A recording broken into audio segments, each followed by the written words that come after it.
오늘의 성경 말씀은 룻기 2장 5절부터 13절까지입니다.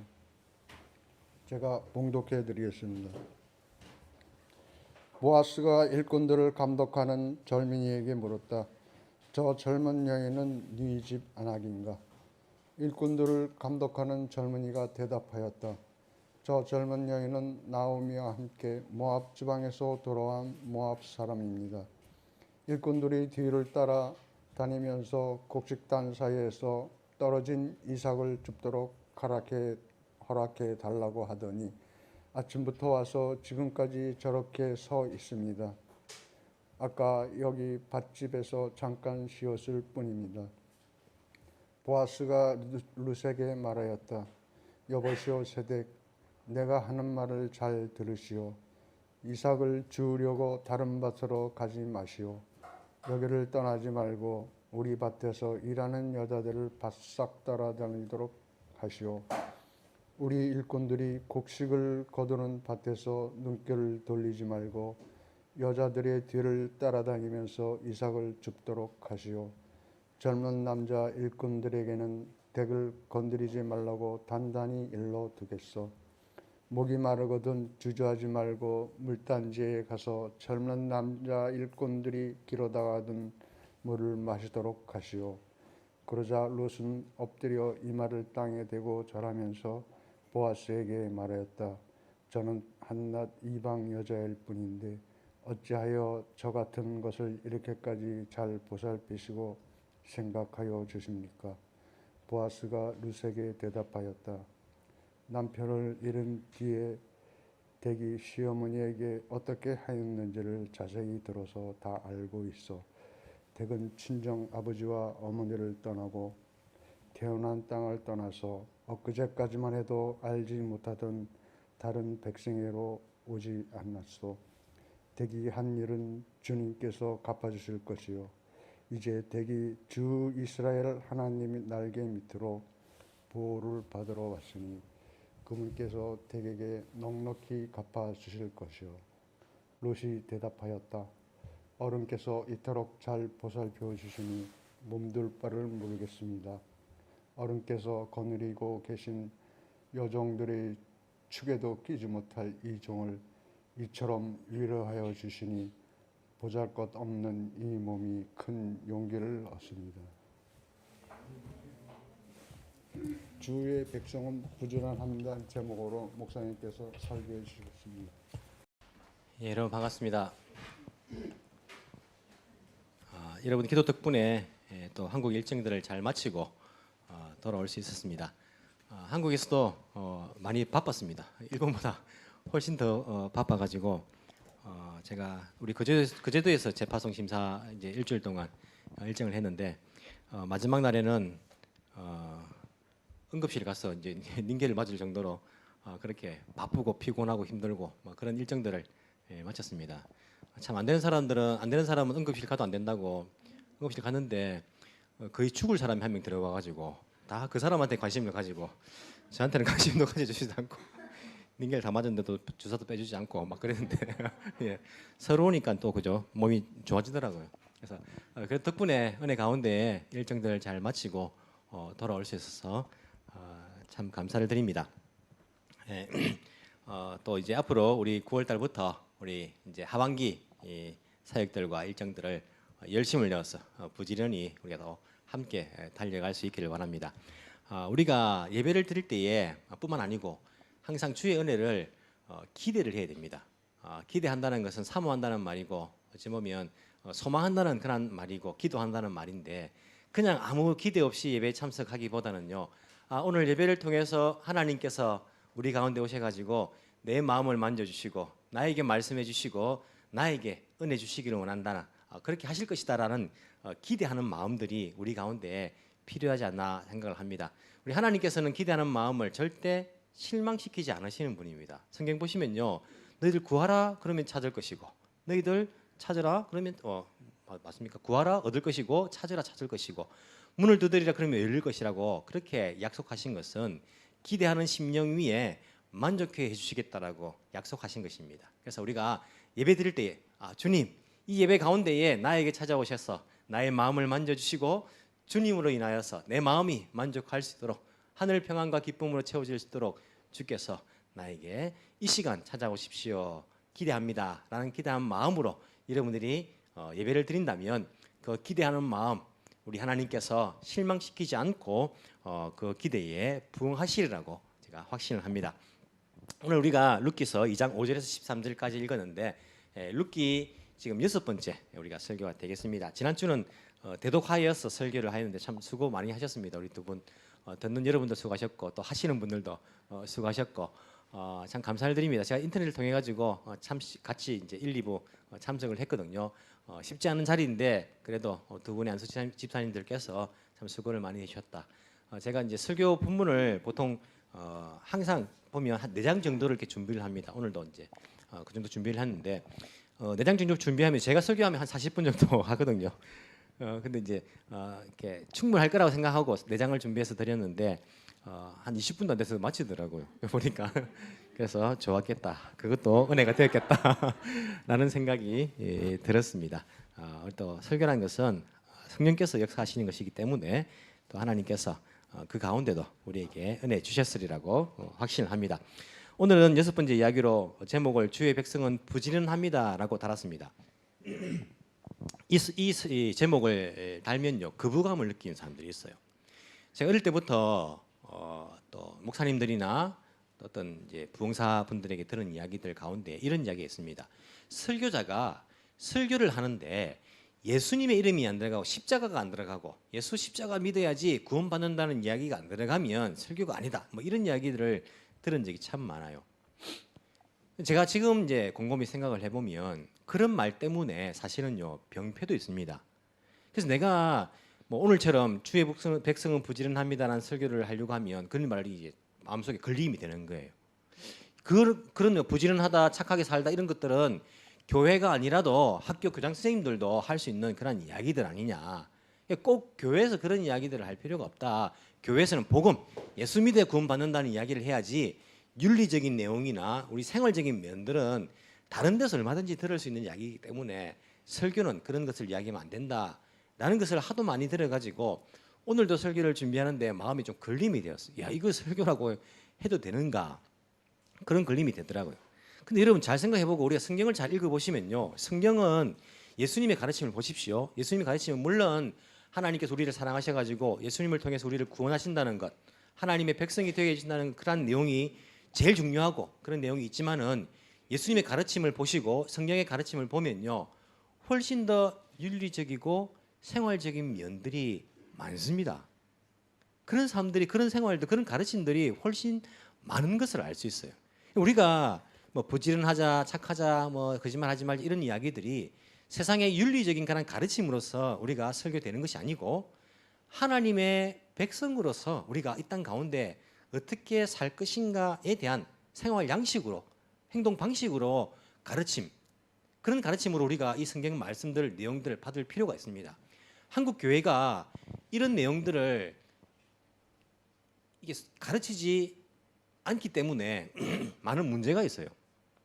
교회에서 예수 십자가 믿고 우리 구원받습니다라는 내용들은 가르치지만은 설교되지만은 오늘 내용 같은 이야기나 아니면 윤리적인 부분들을 가르치지 않기 때문에 어떻게 되어 있습니까? 한국 교회가 욕을 먹는 것이 보통 어떤 겁니까? 야, 너희들은 교회 다니면서 그렇게 뭐 주일날만 예배 나가고 말이야. 수요일날도 안 나가고 새벽기도도 안 나가고 너 그래 되겠냐? 세상 사람들이 여러분한테 그렇게 욕하는 거 봤습니까? 여러분 직장에서 야, 너 교회 다닌다면서 뭐 일요일만 주일만 교회 나가고 뭐 딴 날 예배 드릴 때 너 똑바로 앉지도 않고 말이야. 늦게 가고 말이야.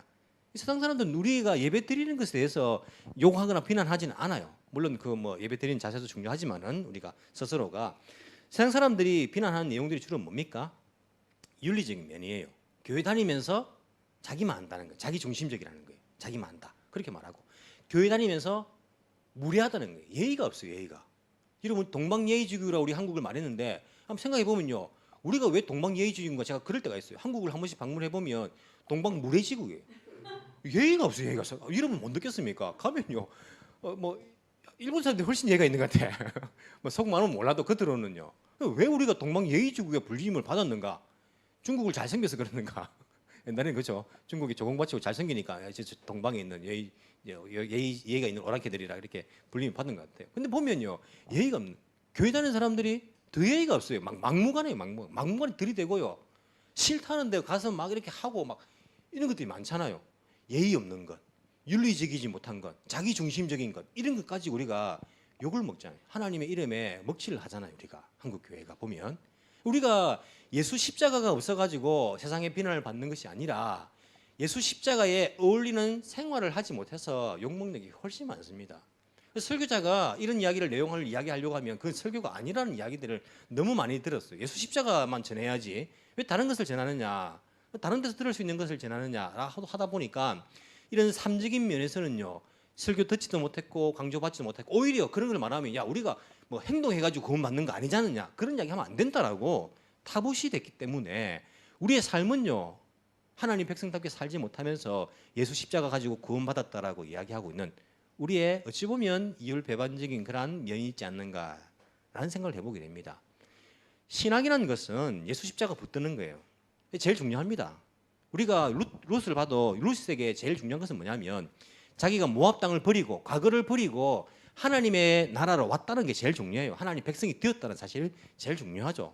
우리가 과거에 죄인이었고 하나님을 떠난 백성이지만은 예수님께서 십자가에서 흘린 피, 대속의 보혈로 우리의 죄를 용서해 주시고 우리가 이제는 하나님의 백성이 되었다는 그 사실이 사실은요 제일 중요해요. 하지만 성경은 하나님의 백성이 되는 방법만 가르치는 것이 아니라 하나님의 백성으로서 사는 법을 우리에게 가르쳐 주기 때문에 똑같이 예수 십자가 통해서 구원받은 백성이 되었다면 그렇다면 우리가 어떻게 살 것인가에 대해서도 우리가 깊이 있게 연구해야 되고 그런 설교를 들어야 되고 그런 삶을 살기 위해서 우리가 노력하는 애를 쓰는 그런 사람들이 우리가 여전히 필요하다. 그렇게 예수 십자가의 그런 신앙과 우리의 삶, 행동 방식의 그런 신앙이 합쳐질 때에 그 신앙이야말로 성경적인 신앙이다라고 할 수 있습니다.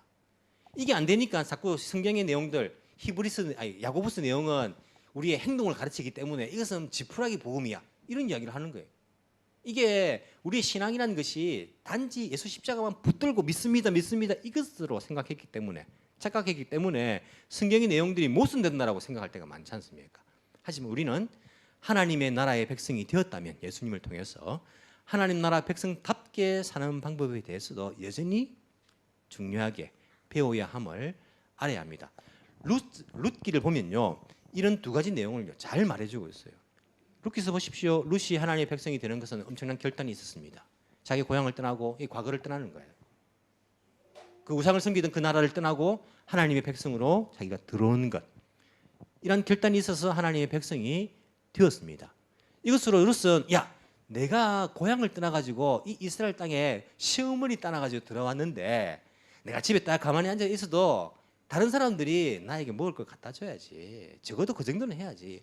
하나님 날개 밑으로 들어왔으면 하나님 알아서 복을 주셔야지. 먹고 사는 건 문제 없도록 나에게 알아서 잘되게 성공하게 부자되게 해주셔야지 라고 그렇게 앉아있는 룻의 모습이 아님을 우리가 기억해야 합니다.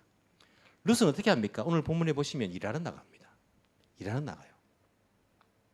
가만히 앉아있어도 먹을 게 들어올 줄 알았는데 복 줄 줄 알았는데 성공할 줄 알았는데 하는 것마다 잘 될 줄 알았는데 예수 믿으면 잘 될 줄 알았는데 그게 아니고 룻은요 스스로 자기가 일하러 나가는 모습을 우리에게 보여줍니다. 여러분 이게 쉬운 게 아닙니다. 여러분 생각해 보십시오. 우리도 외국에 사는 분들 많지 않습니까? 여기 있는 분들, 그죠? 한국을 떠나 일본에 왔습니다. 그러면 어떤 일? 룻처럼 이삭줍기는 그 당시에 제일 가난한 사람들이 하는 일이에요. 할 것 없는 사람들, 고아나 과부나 나그네들이 하는 일이에요. 그냥 이방인들이 이렇게 와서 이 땅에 왔는데 먹을 거 없다 보니까 이삭을 줍는 겁니다. 그래서 이삭을 줍는 것을 보면 다른 사람들이 뭐라 생각할까요? 가난한 사람이 생각해요. 가난한 사람. 이런 부자들이 그 이삭 줍기 하겠습니까? 구두쇠라 가지고. 아니요. 율법으로 신명기에 보시면 하나님께서 이들에게 명하시기를 추수할 때에 떨어진 것 줍지 말라 했어요. 추수하다가 내가 그것을 잊고 그냥 왔다면 다시 그것을 가지러 가지 말라 했습니다. 왜? 고아나 과부나 나그네를 위해서 남겨두라고 했어요. 그러니까 그것을 줍는 사람들은요 분명히 사회적으로 어려움에 있는 사람들이에요. 가난한 사람들입니다. 여러분들이 일본에 와가지고 할 것이 없어가지고 폐지 주스로 다니고 뭐 그런 일을 하는 것을 우리가 막 비하하는 것은 아니지만은 폐지 주스로 다니고 악기 캔입니까? 그거 뭐 빈 캔을 막 주스로 다닌다 하면 이러면 스스로 어떻게 해서 할 수 있겠습니까? 자존감도 낮아지고 내가 이거 하려 이곳까지 왔는가? 내가 이거 하려고 이곳에 왔는가? 차라리 내가 한국에서 그냥 있으면서 복지나 받지 막 이런 생각 안 들겠어요. 룻이 고향을 떠났단 말입니다. 모압을 떠났단 말입니다. 모압을 떠나가지고 왔는데 할 일이 없어가지고 모압에서 우수한 뭐 산전제 대학을 나왔는지 안 나왔는지 모르지만은 그래도 이 룻이란 이 그 삶의 태도를 보면요 만만한 그런 게으른 사람은 아니잖아요. 이 여인이 와서는요 그냥 다른 사무실에 일하는 것도 아니고 그 이삭 줍기를 나간다는 거예요. 이삭 줍기를요. 내가 이거 하려고 이 땅에 왔는가 이거 하려고 차라리 모압 고향 땅에 있었으면 부모님 밑에서 밥이나 먹지 내가 여기서 이것 하려고 왔는가 이런 생각이 들 수 있잖아요. 근데 룻은 그 생각 없이 상관없이 자기가 나갑니다. 일하러 나가고 있는 것을 볼 수 있어요. 부지런한 사람입니다. 이 옆에 있는 하인들이 말하기를 저 여인은 쉬지 않고 밭에 있는 조그만 그 쉬는 쉼터에서 잠시 쉬었을 뿐이지 계속 일하고 있습니다. 부지런히 일하고 성실하게 일을 하고 있습니다. 라는 것이 다른 사람이 봐도 부지런한 사람이라고 룻을 이야기하고 있습니다. 하나님의 사람은요, 하나님 나라의 백성은요, 부지런합니다. 여러분 보십시오. 우리 하나님이 부지런합니까? 게으르십니까? 하나님은 부지런합니다. 하나님이 지금 일하지 않으면 어떻게 될까요? 이 우주는 망합니다. 하나님 지금도 창조주가 일하고 계시기 때문에 이 우주가 돌아가고 있는 거예요. 창조주가 이것을 운행하지 않으면, 일하지 않으시면요, 이 세상은 멸망입니다. 멈춰버립니다. 끝입니다. 하나님은 지금도 일하고 계세요. 하나님은 이 우주가 얼마나 넓습니까? 그 가운데 자기 백성들 한 사람 한 사람 다 관심을 가지시고 그 사람의 인생을 계획하시고 인도하시는 분이세요. 우리 하나님 아버지는 얼마나 부지런한지 모릅니다. 예수님은요, 사람의 몸을 입고 오신 하나님의 아들 예수님은 부지런합니까? 게으르십니까? 내가 하나님의 아들인데 말이야. 너희들이 나를 섬겨야지. 내가 왕인데. 뭘 갖다 바치고 막 나는 일 안 해도 되고. 예수님 그렇게 사셨습니까? 아니요. 예루살렘부터 갈릴리까지 왔다 갔다 하시면서 복음 전하시고 아픈 사람 고치시고 기적을 행하시고 가르치시고 얼마나 열심히 일했는지 아침부터 새벽부터 기도하시고. 여러분 예수님의 부지런함을 볼 수 있는 곳이 저 갈릴리 바다 그 배 타고 건너실 때에 폭풍우가 일고 있는데도 뭐 하십니까? 주무시는 거예요. 게을러서? 아니요. 얼마나 열심히 일했는지 얼마나 피곤한지 그 폭풍우가 이는 바다에서 주무시는 거예요. 잘 수 있겠습니까? 얼마나 열심히 일하셨으면. 예수님 부지런하셨습니다. 사도 바울은 어떻습니까? 다윗은 어떻습니까? 여기 나오는 하나님의 사람들 가운데에 게으른 사람이 누가 있습니까? 하나님의 백성은요 부지런합니다. 룻도 보면 자기가 하나님 백성이 되었으니 이제는 나에게 복을 주시겠지. 이제는 나에게 누가 먹을 걸 갖다 주겠지. 난 가만히 있어도 이 정도 했잖아. 내가 큰 결단을 했다나가 아니라 자기가 보잘것없는 일이지만은요 나가서 부지런히 일을 하고 있는 것을 우리에게 보여줍니다. 하나님의 백성은요 부지런합니다. 부지런하다는 것은 성경적인 것입니다. 즉 게으르다는 것은 비성경적인 것입니다. 성경에서 보시면요 우리에게 부지런함을 계속해서 가르치시고 있고 부지런할 것을 명령하고 있습니다. 로마서 2장 11절에 보시면요 이렇게 이야기합니다. 12장 11절 부지런하여 게으르지 말고 열심을 품고 주를 섬기라. 부지런하여 게으르지 말고 열심을 품고 주를 섬겨라. 이것이 성경의 가르침입니다. 이게 학교의 교장 선생님 말이 아니고 사회의 윤리적인 말이 아니라 성경의 가르침입니다. 부지런하라는 거예요. 게으르지 말라는 것입니다. 열심을 품으라는 것입니다. 그렇게 주를 섬기라고 사도 바울이 로마서에서 우리에게 가르쳐주고 있는 것을 우리가 기억을 해야 합니다. 사람들은요 자기의 게으름을 게으르다라고 말하지 않고 성격이라고 착각하는 경우들이 참 많아요. 룻을 보니까 난 룻을 못한다. 나는 부끄러움을 많이 타서. 어떻게 이 외국에 있는 여자가 여러분 이 종들도요 룻입니다라고 말하지 않고 모압 땅에서 온 여인입니다. 모압 사람입니다. 이렇게 이야기해요. 이 좀 낮게 부르는 거죠, 그죠?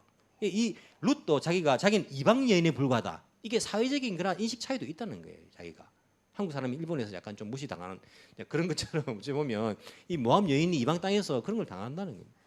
나는 저렇게 못한다. 나는 저렇게 못한다. 난 부끄러움도 많이 타고 자존심도 상하고 그리고 나는 성격이 적극적이지 못해서 나는 저렇게 못한다라고 생각할 수 있을지도 모르겠어요. 하지만 오늘날 여러분 보시면요, 부끄러움을 많이 탄다, 그리고 소극적이다는 그 말이 게으르다는 말을 대체한 용어로 사용되는 경우들이 참 많습니다. 잘 보면 그 사람이 부끄러움을 많이 타서 그걸 못하는 게 아니에요. 소극적이어서 못하는 거 아닙니다. 왜 때문에? 게을러서 못하는 거예요. 게을러서. 그런 경우들이 많습니다. 그런데 표현은 소극적이라서 부끄러움을 많이 타서라고 이야기해요. 우리 애가 참 착하고 좋은데 부끄러움이 많아서 소극적이라서 이렇습니다. 보면요, 그냥 게을러요. 그냥 아무것도 안 해. 그냥 게을러서 그래요. 게을러서. 그런 경우들이 많다니까요. 근데 그 게으르다 말하면 안 좋은 말이니까 게으르다 말하지 않고 어떻게 말합니까? 부끄러움을 많이 탄다, 소극적이다 말해요. 여러분, 성격적으로 소극적인 성격, 부끄러운 성격 있어요. 있는데 그런 사람들이 다 게으릅니까? 아니요. 그런 사람들도 일 열심히 하는 사람 있습니다. 저 사람이 성격적으로는 부끄러움을 많이 타는 사람이고 인간관계에서도 소극적인 사람인데 일은 열심히 해요. 부지런해요. 그래서 절대 부끄럽다, 소극적인 말이 게으르다는 말과 동일어가 아닙니다. 동일한 말이 아니에요. 내가 루처럼 이렇게 부끄러움 많아서 이렇게 못한다 하면 다른 거라도 할 거예요. 밤에 아무도 안 보는데 나가서라도 그 이상을 죽을 거예요. 아마 부진한 사람은요. 우리가 절대 나의 그런 게으름을 소극적이다, 부끄러움을 많이 탄다라고 착각해서는 안 됩니다. 어찌 보면 성경은요, 우리에게 계속적으로 부지런해야 함을, 하나님의 백성은, 하나님도 부지런하니까, 예수님도 부지런하시니까, 하나님 사람 부지런하니까 부지런함을 계속 이야기하시기 때문에 게으르다는 것은 어떤 면에서는요, 죄라고 할 수 있어요. 성경적으로 보면 비성경적인 삶입니다. 게으르다는 것은. 천성이 나는 원래 그래가지고 적극적이지 못하고, 천성이 아니요, 내가 변하지 않는 천성이라고 말해서는 안 됩니다. 우리는 변하지 않는 죄인이란 그 입장에서 변화된 사람들이에요. 변하지 않는 것은 없습니다. 변합니다. 아무리 어릴 때부터 타고날 때부터 타고난 것이라도 우리는 과거를 버리고 예수님 안에서 새로운 피조물이라고 불림을 받는 사람들 아닙니까? 그렇기 때문에 성격 탓해버리고 그냥 나는 원래 그렇다, 태어날 때부터 그렇고 집안이 그런 집안이다 라고 말하면서 나의 게으름을 그냥 그대로 받아들이고 위안 삼지 말아야 합니다. 우리는 부지런해야 됩니다. 하나님의 백성으로서 열심을 내고 부지런하여서 게으르지 말고 주를 섬기는 것이 성경의 가르침인 것을 우리가 기억을 해야 한다는 것입니다.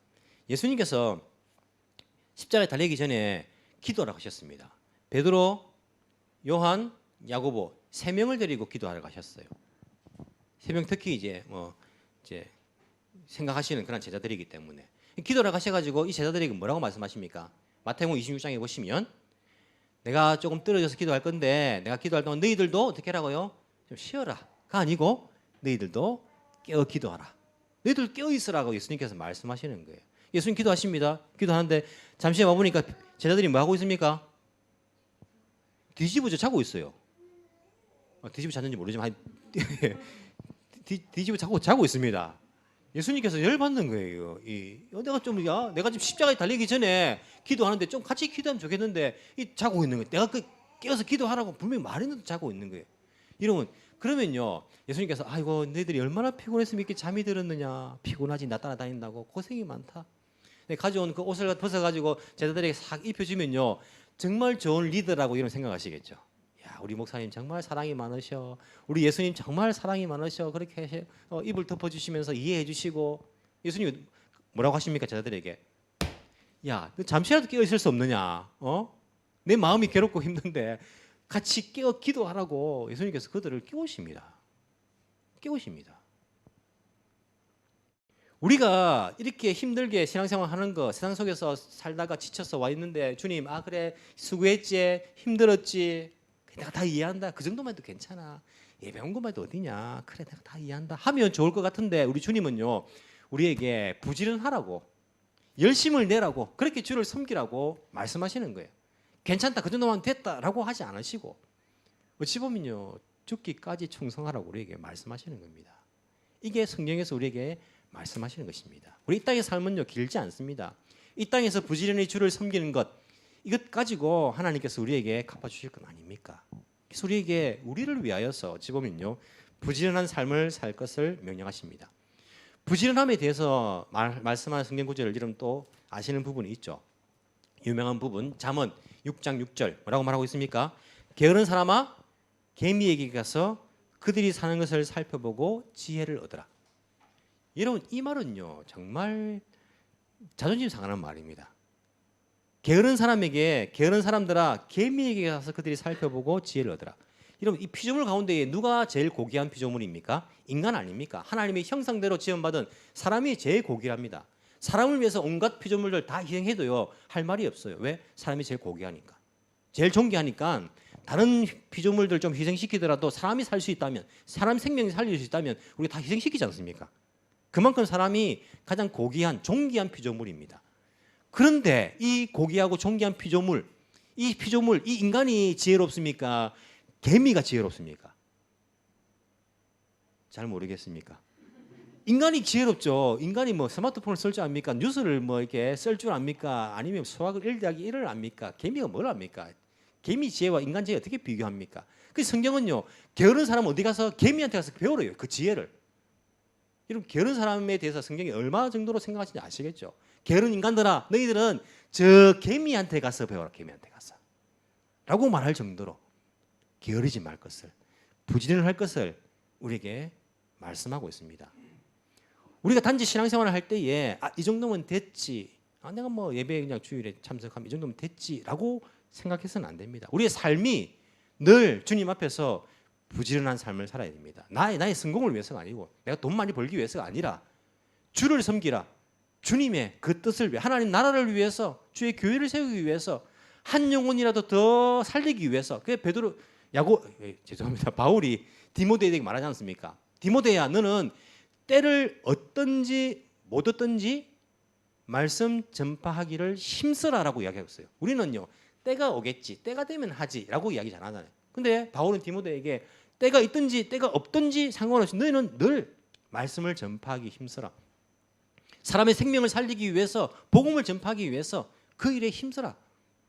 너의 성공을 위해서가 아니라 주님 나라를 위해서 열심을 낼 것을 부지런히 할 것을 그렇게 성경은 우리에게 가르쳐주고 있다는 사실 우리가 기억해야 됩니다. 그래서 여러분들 우리가 하지 않고 게으른 것에 대해서는요. 나는 원래 부끄러움 많고 소극적이고 성격이 원래 그렇고 천성이 그렇고 라고 치부해 버리면 안 됩니다. 그건 비성경적인 삶이에요. 열심을 내야 됩니다. 이런 설교하면요. 부지런한 사람은요. 어떻게 생각하냐면 그래 내가 게을렀지. 더 부지런해야지. 이런 마음을 먹어요. 부지런한 사람들은. 게으른 사람들은 어떻게 할까요? 자기 이야기가 아닌 것처럼 들어요. 그냥. 자기 이야기가 안 듣고 그냥 똑같아요. 삶이. 그래서 이런 설교를 하면요. 참 부담이 돼요. 저분은 이제 뭐 더 부지런 안 해도 괜찮은데 근데 막 더 부지런하게 막 자기 몸을 안 살피고 막 열심히 내는 분들도 있어요. 우리가 하나님 보시기에 뭐 성경은 우리에게 심도 말씀하지 않습니까? 우리가 큐티 다시 재개하는데 큐티 보시면 십계명 지금 하고 있는데 이제 심에 대해서 또 뭐 우리가 생각을 해보겠지만은 심도 이야기하지만은 심은요 6일 동안 힘써 일할 것이다라는 그 계명이 붙어 있는 것을 알아야 돼요. 열심히 부지런히 일하는 사람들에게 심이 주어진다는 것을 우리가 기억해야 합니다. 그래서 우리는 부지런히 열심히 일하는 것이 하나님 나라 백성의 삶이다라는 것을 기억을 해야 합니다. 룻은요 부지런할 뿐만 아니라 그녀는 겸손하고 감사할 줄 압니다. 보아스가 이렇게 그녀에게 와서 호의를 베풀었을 때에 그래 당연하지 내가 이 정도 했는데 이 정도는 보아스가 봐줘야지라고 하지 않습니다.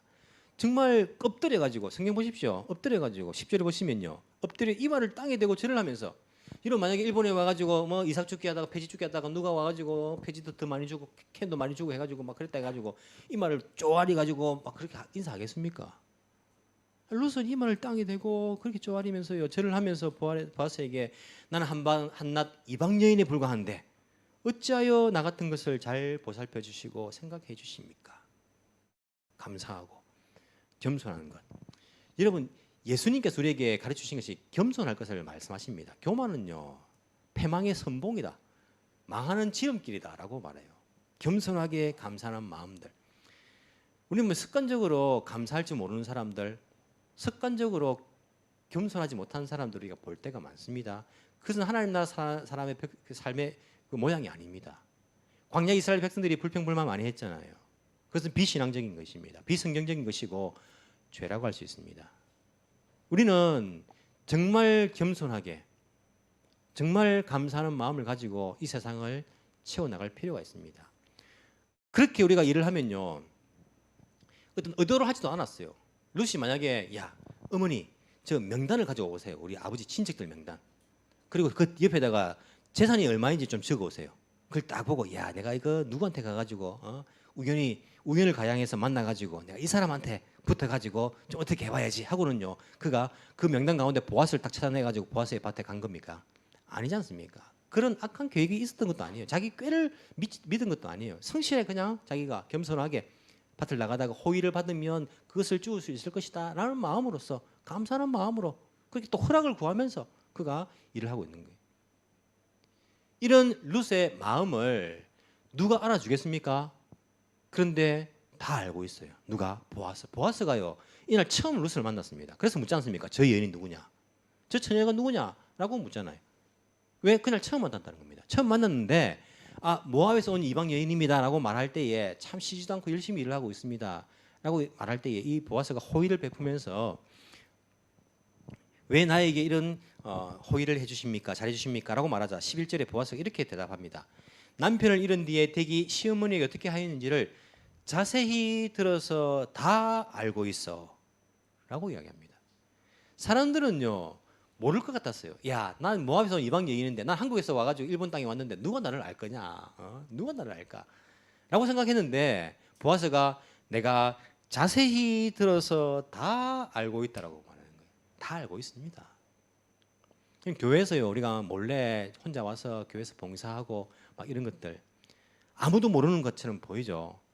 자세히 다 들어서 모두 다 알고 있어요. 모두 100%다 알고 있는 것은 아니겠지만은 다 알고 있어요. 언제 나타납니까? 우리가 보통 이제 직분자를 세울 때 보면요 참 신기한 그런 게 나타나요.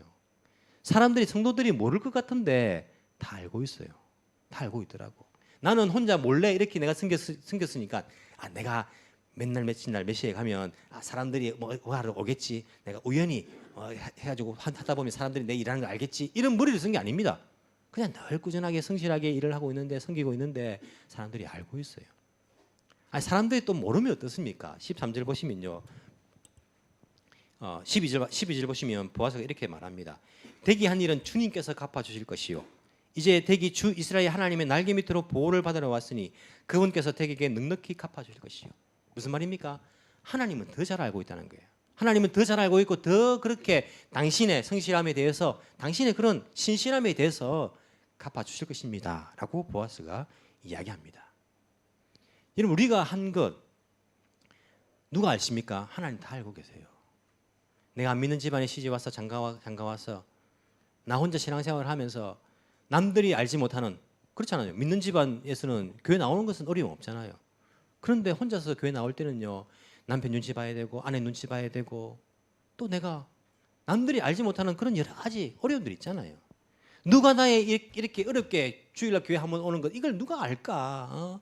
자기들은 저렇게 쉽게 오니까 모르겠지. 하지만요 우리 주님 다 아시고 그것을 갚아주신대요. 주님은 다 아신대요. 우리가 충분히 성실하게 부지런히 주일을 할 수 있는 이유가 아닙니까? 주님 다 아신대요. 내가 안다. 내가 얼마나 그렇게 힘들게 어렵게 이 자리를 지키는지 내가 안다. 어린 아이를 데리고요 교회 오는 거 얼마나 쉽지 않지 않습니까? 아침 일찍 일어나서 준비를 해야 되고 다 아이들 커가지고 이 어려움 저 사람들은 모르겠지. 하지만요 주님 아시는 거예요. 그래 그 생명 데리고 그래도 예배 자리 찾으려고 그렇게 힘들게 오는 거 내가 안다. 주님께서 다 알아주시는 거예요. 힘도 없는데 돈도 없는데 내가 없는 것 쪼개가지고 주의 나라를 위해서 이렇게 성실하게 섬기는 것 아무도 모르겠지. 아무도 위로해 주지 않겠지. 아니요 주님 아십니다. 주님 아시고 주님께서 갚아주신다라고. 우리 주님은요 공짜가 없다라고. 기대하는 마음 위에 헌신하는 마음 위에 우리 주님은요 그대로 갚아주신다라고. 주님의 형상을 닮은 보아스를 통해서 우리에게 위로하고 있습니다. 우리에게 약속하고 있습니다. 내가 안다. 내가 한 일을 너가 한 일을 다 알고 있다. 내가 그대로 갚아줄 것이다. 우리 주님께서 말씀하십니다. 우리 땅 가운데 예수님 믿어서 십자가 붙잡고 하나님의 백성이 되었다면 하나님의 백성답게 하나님의 성품을 닮아서 성실하게 주의 나라를 섬길 수 있는, 정말 예수님처럼 하나님처럼 그리고 룻처럼 바울처럼 주의 교회를 섬기고 한 영혼이라도 더 구원하기 위해서 우리가 때를 어떤지 못 얻든지 말씀을 전파하면서 살아갈 때에 우리를 통하여서 주님 나라가 확장되어 가고 우리를 통하여서 하나님 나라가 이 땅에 실현될 것이라는 것들을 우리가 믿어야 할 것입니다.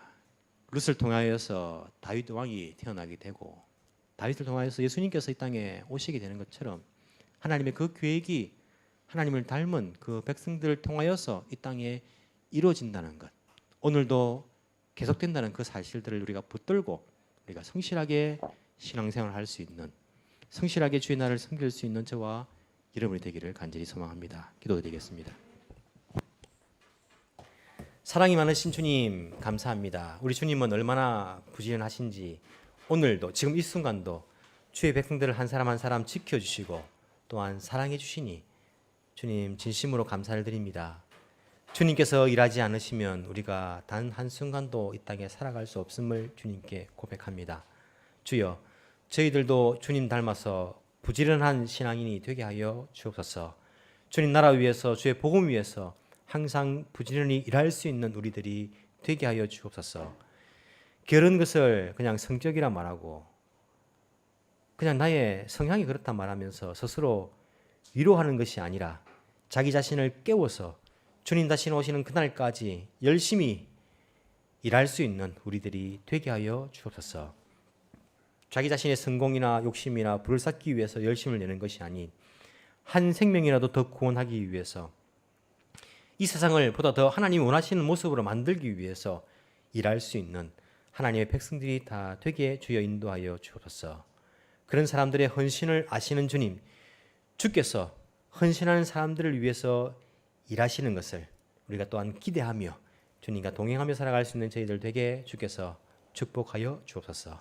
살아계신 예수님 이름으로 기도합나이다. 아멘.